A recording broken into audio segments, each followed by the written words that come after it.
कि उन्होंने कबीर को याद करने के लिए हम सबको जमा किया और अपने विचार रखने के लिए मुझे आमंत्रित किया। इसके लिए धन्यवाद, बहुत बहुत शुक्रिया। असल में आखिर में जब किसी को बोलना पड़ता है तो वो उसके सामने बहुत से मसाइल, बहुत सी दुविधाएं पैदा हो जाती हैं। जो बात उसे कहनी है वो पहले कह चुके होते हैं लोग, ये होता है। और दूसरा ये है कि जो सभागार में लोग बैठे होते हैं वो इतने ऊब चुके होते हैं कि आप किसी तरह की बात करें वो सुनने को तैयार नहीं है। तो बहरहाल मैं बहुत ज्यादा वक्त आपका नहीं लूंगा।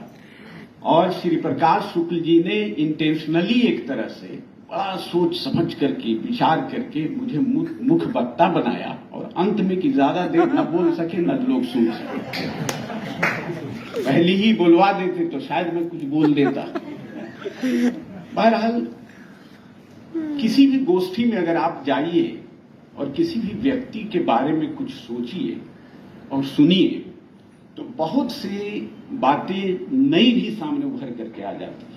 तो एक फायदा ये होता है कि अंत में आपके पास इतने मवाद जुट जाते हैं, इतना मटेरियल आपको मिल जाता है कि उसी में से बातचीत कर सकते हैं, बहुत आसानी से बातचीत की जा सकती है। लेकिन चूंकि ये काम अध्यक्ष महोदय का है, वो काम मैं नहीं करूंगा, वरना उनके पास भी उनके हाथ के तोते उड़ जाएंगे। इसलिए इस पर छोड़ देते हैं और श्री प्रकाश शुक्ल जी को हम लोग सुनना ज्यादा गवारा करते हैं, बहुत अच्छी बातें कहते हैं, गुफ्तगू करते हैं। देखिए, कबीर के हवाले से अपनी अपनी बातें हमारे शोध छात्र से लेकर के शिक्षकगण ने की अपने अपने तौर पर। मुझे ऐसा महसूस होता है, ऐसा लगता है कि जब हम किसी भी बड़े व्यक्ति को, किसी भी दानिश्वर को, किसी भी शायर को, अदीब को, लेखक को धर्म के चश्मे से लगा करके अगर जांचने और परखने की कोशिश करते हैं तो यकीन जानिए कि हम उसका कद घटाने की कोशिश करते हैं। वो कद हम घटाने लगते हैं। कबीर जैसा शायर, कबीर जैसा दानिश्वर या चिंतक जिसको कहिए, फिलोसफर तो हम उस तरह से नहीं कह सकते, लेकिन एक तरह से हम कह सकते हैं कि ऐसा जीता जागता शायर या कवि, मेरा ख्याल है कि हिंदुस्तान में कोई ऐसा कवि अभी तक पैदा नहीं हुआ जिसकी इतनी शोहरत हुई हो। कोई ऐसा पैदा नहीं हुआ। इसकी शोहरत सिर्फ पढ़े लिखे लोगों में नहीं है, बल्कि आम जनमानस के अंदर आप देखिएगा, वो लोग जो हल चला रहे हैं उसे भी दो चार दोहे और कविता की पंक्तियां मुहावरे के तौर पर याद है, कहीं भी आप चले जाए। इसकी बुनियादी वजह यही है, जो बात है उसको रिपीटेशन नहीं करेंगे। इसकी बुनियादी वजह यही है कि कबीर बुनियादी तौर पर एक अवामी शायर है, बुनियादी तौर पर जनमानस का शायर है, कवि है, या उसके बारे में सोचता है। अब सवाल यह ये उठता है कि आप 15वीं, 14वीं, 15वीं शताब्दी में अगर देखिएगा तो अमीर खुसरो इनसे पहले और सिकंदर लोदी का जो जमाना है, जिस जमाने में ये पैदा हुए, पले बढ़े, वो जमाना उस तरह से नहीं है। आप देखिएगा कि दोनों में फर्क क्या है। अमीर खुसरो लगातार 4 बादशाहों का जमाना देखा और बादशाहों के साथ वो नत्थी होते रहे, बादशाहों के दरबारी कवि होते रहे, बादशाहों के साथ रिश्ता रखा। लेकिन आप देखिए कि कबीर कभी भी बादशाह से रिश्ता नहीं रखा, कभी भी बादशाहों से रिश्ता नहीं रखा। कबीर ने मुखालफत की है। ये बुनियादी तौर पर अदब का काम है, लिटरेचर का यही काम है। अगर ये पूछा जाए, मैं ये बिल्कुल इत्मीनान से ये बात कह सकता हूं कि जो काम धर्म नहीं करता वो लिटरेचर कर देता है। बहुत आगे की चीज होती है। तो इसीलिए आप पढ़ा लिखा उसे मत कहिए, वो पढ़ा लिखा नहीं है। लेकिन उसकी जो वाणी है, उसकी जो गुफ्तगू है, उसकी जो कविताएं हैं, वो पढ़े लिखे लोगों पर भारी है। इस वजह से उसको उतना बड़ा शायर आप शायद न माने, क्योंकि जो लोगों ने लिखा है कि चूंकि वो उस तरह से जो बहरें होती हैं, खास तौर से शायरी की जो बहरें होती हैं, उनसे वाकियत उन्हें नहीं थी, इसकी बुनियाद पर। लेकिन ये किताब का शायर नहीं है, ये दिल का शायर है। ये बुनियादी फर्क है। किताब का शायर होना एक अलग चीज है, लेकिन ये तो दिलो दिमाग का शायर है और बुनियादी तौर पर इश्क का शायर है, मोहब्बत का शायर है, मोहब्बत की खुशबू बिखेर देता है अपनी शायरी के जरिए। एक बात। दूसरी बात यह है कि आप जब ये कहते हैं कि कबीर धर्म मुखालिफ थे, कबीर अगेंस्ट हमेशा रहे धार्मिक व्यक्तियों के, लोगों के, क्या धर्म के मुखालिफ थे? ऐसा नहीं। धर्म असल में क्या है? पीड़ा यह है उस जमाने में भी कि धर्म को हम मानते हैं लेकिन धर्म की नहीं मानते। बुनियाद यहां है। आप जितने दावे करते हैं कि चाहे वो अलग अलग धर्म के लोग जितने दावे कर रहे हैं, लेकिन क्या वाकई जो धर्म है, उस धर्म में लिखी गई जो बातें हैं, उसको हम मान रहे हैं? तो धर्म मानना अलग चीज है और धर्म की मानना अलग चीज है। कबीर बार बार ये बात कहते हैं, बार बार हम सुनते रहते हैं कि धर्म की मुखालफत करते तो राम रहीम की बात क्यों करते? अगर धर्म की मुखालफत होती तो क्यों करते?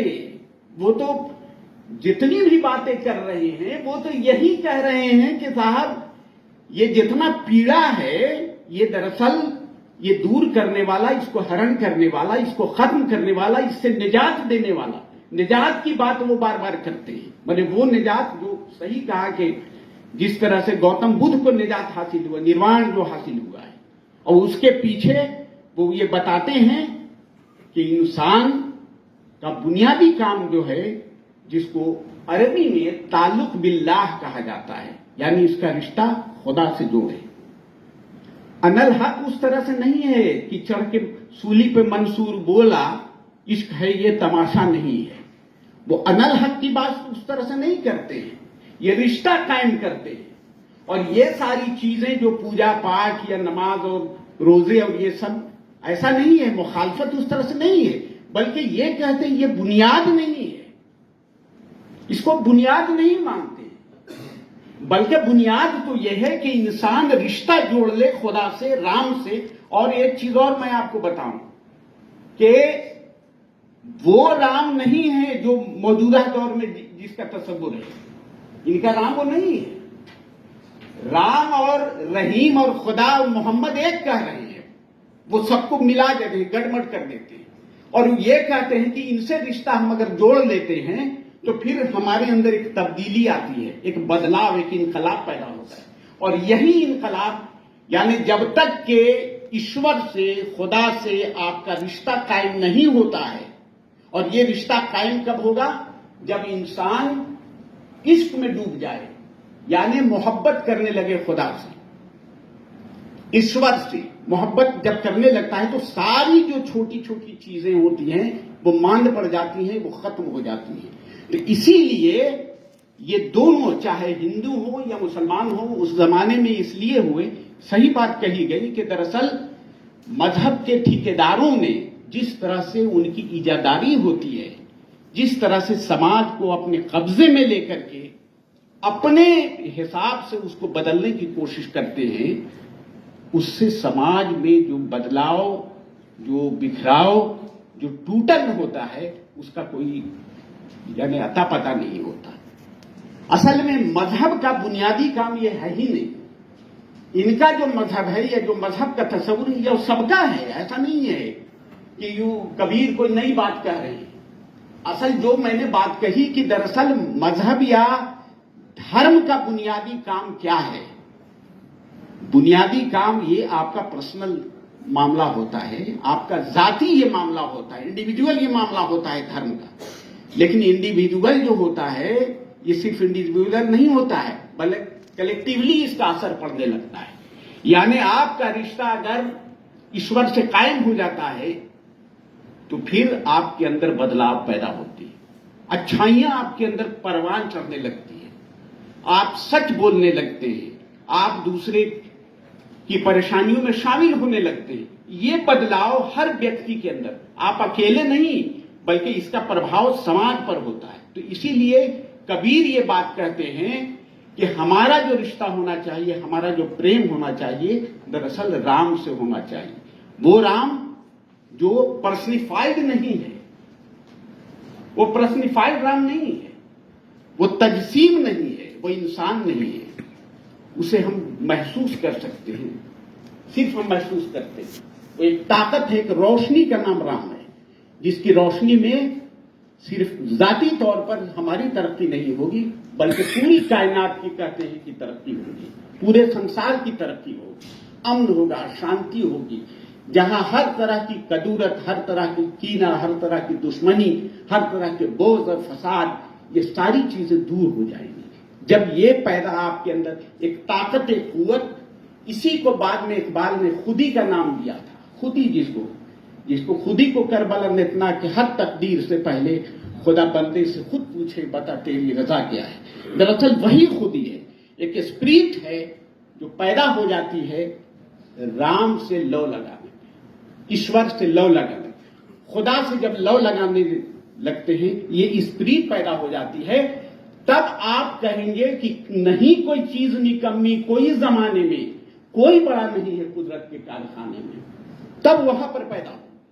वरना अगर वो स्पिरिट आपके अंदर पैदा नहीं होती है तो ये प्रॉब्लम आती है कि आप फलां बिरादरी के हैं, आप फलां जात के हैं, आप फलां कबीले के रहने वाले हैं। ऊंच नीच का भेदभाव वहीं से जन्म ले लेते, इसीलिए इस पर ज्यादा वो तवज्जो और ध्यान देते हैं। तीसरी जो अहम बात है वो ये है कि कबीर दरअसल आप देखिए कि एक हमारे लिए एक सिंबल के तौर पर भी है और जुल्म और ज्यादती के खिलाफ आवाज उठाने वाले। यानी अगर आप देखिए कि एक ऐसा व्यक्ति जो पढ़ा लिखा नहीं है, जो अमीर भी नहीं है, जो बहुत गरीब है, जो बुनकर है, जो 2 वक्त की रोटी बड़ी मेहनत से मुशक्कत करके अपने बच्चों का पेट पाल रहा है, लेकिन वो पूरे समाज के लिए सोच रहा है। इसको जरा गौर करके सोचिए कि एक व्यक्ति जो 2 वक्त, आज के जमाने में हम क्या कर रहे हैं, इतनी तरक्की याफ्ता जमाने में जब चांद और सूरज पर कमन डालने की बात हम कर रहे हैं, लेकिन हमें तो अपने पास और पड़ोस में क्या गलागतें भरी हुई हैं, किसका कत्ल हो रहा है, किसका माल चौथा जा रहा है, किसे तबाही के दाखने पर लोग खड़ा कर रहे हैं। आज बोलने से हम कतराते हैं, हम महसूस नहीं, ये बेहिसी नहीं तो क्या है। आप उस दौर को देखिए कि इन तमाम के बावजूद कबीर उसके खिलाफ आवाज उठाते हैं। वो चाहते तो अपने बुनकर के कामों में ही लगे रहते, इसकी जरूरत क्या थी। नहीं, ये जवाबदेही, जिम्मेदारी सब पर आयद होती है। हम जिस समाज में रह रहे हैं उस समाज के लिए भी हमारा कुछ दायित्व है, हमारी कोई ड्यूटी है। उस ड्यूटी को पूरा करना भी कबीर आप देखिए कि हमें बता रहे हैं कि किस तरह से हम ये कोशिश कर सकते हैं। तीसरी बात यह है कि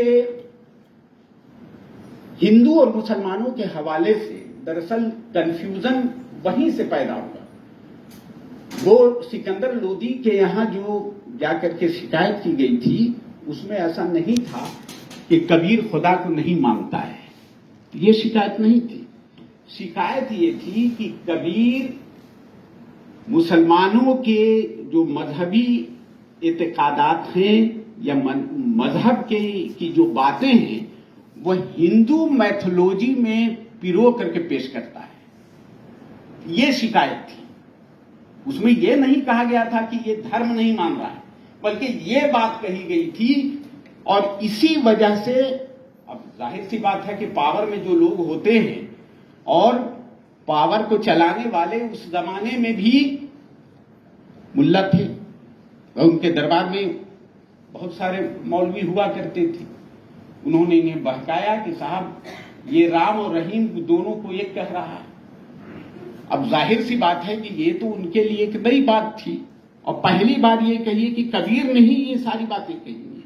इससे पहले आप पूरा इतिहास पलट करके देख लीजिए कि इस तरह की बातें, रिवायत शिकनी या रिवायत की बगावत करना किसी भी लेखक या कवि के यहां नजर नहीं आता है। हम लोग खुसरो को पढ़ रहे हैं, पद्मन को पढ़ रहे हैं और दूसरे को, लेकिन आप देखिए कि इस तरह से यानी बगावत करना, एक तरह से एक बाहियाना तेवर के साथ शायरी करना, ये सबसे पहले कबीर ने ही सिखाया है। एक बात यही वजह है कि किसी शायर ने बड़ी अच्छी बात कही है, और उसमें मुझे लगता है कि ये बात कबीर पर बिल्कुल सादी खाती फिट बैठती है कि जाहिदे तंगे नजर ने मुझे काफिर जाना, यानी जाहिद कहते हैं खुदा की इबादत करने वाला मौलवी को, तो जाहिदे तंगे नजर ने मुझे काफिर जाना, और काफिर ये समझता है कि मुसलमान हूं मैं। यानी एक जो मौलवी है, जो तंग नजर है, वो मुझे काफिर जान रहा है। ये बिल्कुल फिट बैठ रहा है कबीर पर, और काफिर ये समझ रहा है कि मुसलमान है। तो इसीलिए अपने अपने हिसाब से हम लोग कबीर को अपने अपने हिसाब से, अपने ऐनक लगा करके कबीर को हम अपने तौर पर जांचने परखने की कोशिश करते हैं, जबकि सच्चाई ये है कि बड़े कवि या शायर को किसी भी ऐनक लगा करके आप अगर जांच परख रहे हैं तो सच मानिए, और बड़ी संजीदगी से मैं ये बात कह रहा हूं कि फिर उसके कद को यकीनन हम छोटा करने लगते हैं। अब दावा क्या है इनका, आप ये देख लीजिए। दावा कहता है कि हिंदू कहो तो मैं नहीं, मुसलमान भी नहीं, 5 तत्व का पोतला गैबे खेले माई। यानी हिंदू और मुसलमान ये तो दावा कर रहे हैं कि मैं दोनों में से कोई नहीं हूं। मतलब क्या ऐसा नहीं है कि न हिंदू है कि मुसलमान है? ये भी नहीं है। उस दौर में खास तौर से जिस तरह से हिंदू और मुसलमानों का रवैया था, जो अमल था, जो प्रैक्टिस में जो लोग थे, उसके खिलाफ असल में वो आवाज उठा रहे हैं। हम एक तीसरा रास्ता अख्तियार करना चाहते हैं, इन दोनों के रास्ते से अलग एक रास्ता बनाना चाहते हैं। अब ठीक है, कबीर पंथी एक अलग एक पंथ, लेकिन उनसे भी पूछिए कबीर पंथियों से कि कबीर की बात आप कितना मान रहे हैं, उस पर अमल कर रहे हैं? ये दरअसल अमल की बात है, ये प्रैक्टिस में लाने की बात है कि दरअसल जिस इंसानियत की बात हर धर्म में लिखी गई है, ह्यूमैनिटीज की बात, कोई ऐसा धर्म दुनिया का नहीं है जो ह्यूमैनिटीज के लिए न बना हो। अगर ऐसा धर्म नहीं सिखाता है, ह्यूमैनिटीज की बात नहीं करे, अमन और शांति की बात न करे, तो वो धर्म हो ही नहीं सकता है। धर्म का बुनियादी काम यही है। लेकिन अफसोस की बात यह है कि उस जमाने में भी और आज के भी जमाने में धर्म और सियासत ये दोनों ऐसा गड़मड़ हो गए हैं कि कुछ पता ही नहीं चलता है कि है क्या चीज, कौन सा धर्म, सियासत का धर्म, ये धर्म, ये अजीब। यानी जो सत्ता में जो लोग रहते हैं हर जमाने में यही करते चले आए हैं। तो कबीर को कल जिस तरह से कबीर की मानवियत थी, उनकी रेलेवेंसी थी, आज भी उसी तरह से होगी और आने वाले वक्त में भी इसी तरह से होगी। हम सब अच्छी तरह जानते हैं कि कबीर जहां स्वामी रामानंद के चेले अपने आप को कहते हैं, जो अच्छी तरह आप जानते हैं कि बाकायदा तौर पर उनसे दीक्षा तो नहीं लिया, लेकिन जो हालात और वाकयात हुए हैं आप सब जानते हैं। लेकिन एक सूफी बुजुर्ग जिसका जिक्र बार बार वो करते हैं, वो शेख तकी हैं, जिनके पास जाकर के वो बैत भी उन्होंने लिया था। यानी एक तरह से उनके सामने चीजें सीखी भी थी बैठ करके। और ये भी हम लोग को जानना चाहिए कि उस जमाने में जब वो उनका बचपन था, तो स्वामी रामानंद जी का प्रवचन जब होता था तो उसमें सिर्फ हिंदू नहीं होते थे, बल्कि बड़ी तादाद में मुसलमान भी वहां शामिल हुआ करते थे। तो बचपन से कबीर की जो तालीम हुई है वो उनके जेर साया हुई, ये तो एकदम सच बात है। और ये भी है कि उस वक्त इस तरह से तफरका नहीं था। आप ये समझिए कि मध्यकालीन भारत में आप देख लीजिए कि किस तरह से रामानंद जी को सुनने के लिए मुसलमान पहुंच रहे हैं। हो सकता है कि मौलवियों को सुनने के लिए भी हिंदू पहुंचते होंगे। तो इस तरह का इंतशार, इस तरह का बंटवारे वाली कोई खास बात उस जमाने में नहीं थी। इस तरह से कह सकते कबीर मजहब के बड़े शायर हैं, यानी मजहबी चीजों को, मजहबी बातों को अपने तौर पर इंटरप्रेट करने वाले एक बड़े शायर हैं। और वो मजहब के हुस्न और उसके जलवे को, उसकी जो ब्यूटी है मजहब की, खास तौर से एक बात और उन्होंने कही है, और जो आमतौर से कि हम लोग मजहब की जब बात करते हैं तो हमारा जो रिश्ता होता है, हमारा जो ताल्लुक होता है, वो केवल खुदा और ईश्वर से होता है। ये जमीन वाले जो बैठे लोग हैं उससे खत्म हो जाता है। कबीर का कहना यह है कि वो आपका इंडिविजुअल मामला है। आपका रिश्ता अपने पड़ोसी से, अपने घर वालों से, लोगों से, इंसानियत से, मानव से होना बहुत जरूरी है। यानी अगर देखिए, इंसान के ऊपर दो तरह की पाबंदियां आयद की गई हैं। एक तो ये है, या जिम्मेदारी कहिए, रिस्पॉन्सिबिलिटी है दी गई। एक तो मानव से मानव का जो रिश्ता है वो एक रिस्पॉन्सिबिलिटी है, और दूसरा रिश्ता जो है वो ईश्वर और खुदा से है।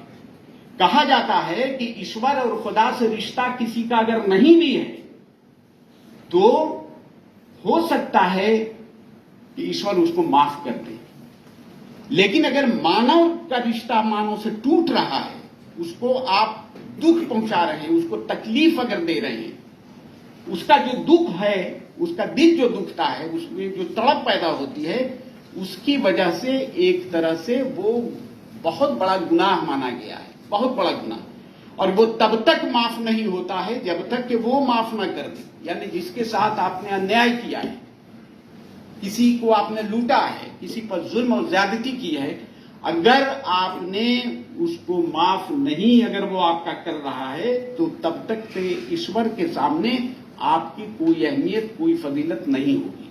तो दरअसल कबीर यही बात बार बार कह रहे हैं, जो मानवता की बात कर रहे हैं, दरअसल उनका फोकस यही है कि हम एक दूसरे से अगर मोहब्बत नहीं करें, अगर प्रेम नहीं करें, एक दूसरे की सहायता नहीं करते हैं, समाज में जो बराबरी का मामला, ना बराबरी के बारे है, उसको नहीं खत्म करें, ऊंच नीच का भेदभाव खत्म ना हो, या छोटी जात और बड़ी जात में हम तकसीम होते चले जाएं, तो फिर ये जो रिस्पॉन्सिबिलिटी है, ये जो जिम्मेदारी है इंसान का, इंसान पर जो जिम्मेदारी है, वो फिर पूरी नहीं हो सकती है। इसलिए जरूरत इस बात की है कि हमें मानवता के प्रति जो प्रेम होना चाहिए, इंसानियत की तरफ से जो हमारा अमल होना चाहिए, जो रेस्पेक्ट होना चाहिए, उस पर हमें ज्यादा से ज्यादा तवज्जो दें।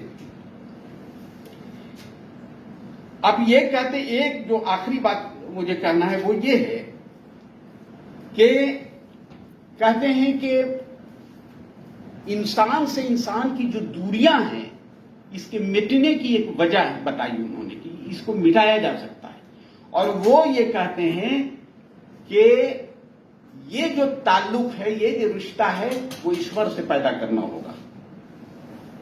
जब ईश्वर से आपका रिश्ता पैदा हो जाएगा, अब देखिए एक जगह लिखते हैं, जब मैं था तब हरि नहीं, अब हरि है मैं नहीं, प्रेम गली अति साकरी ता मैं दूना समाये।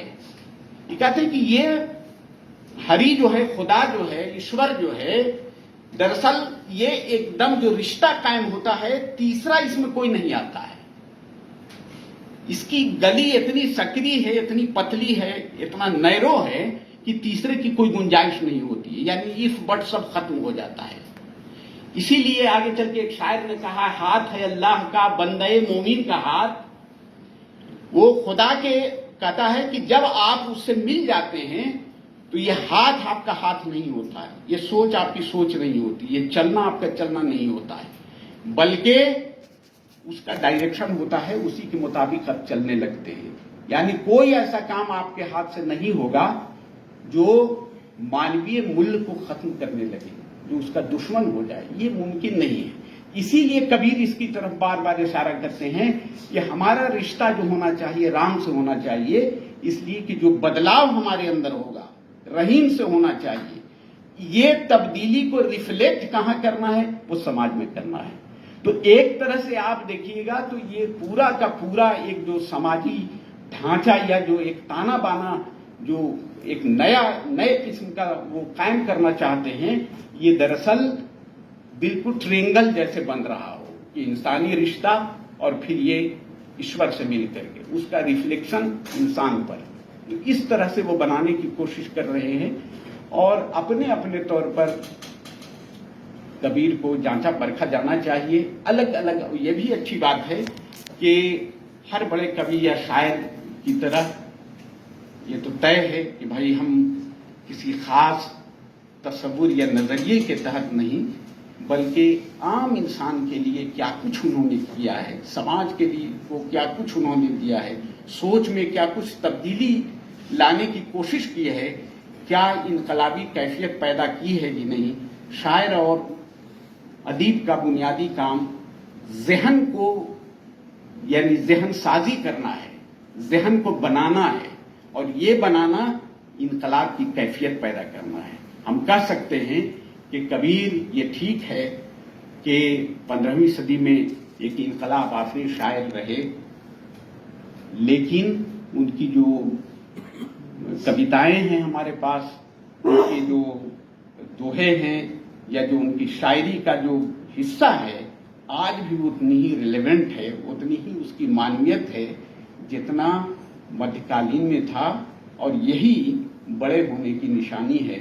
और आखिरी बात यह है कि चाहे वो कम्युनिस्ट हो, चाहे वो लेफ्ट हो या राइट हो, सब अपने अपने तौर पर कबीर को अपने सफ में ला खड़ा करने की कोशिश करते हैं। यह भी कबीर के बड़ापन की बड़ी निशानी है। बहुत बहुत शुक्रिया।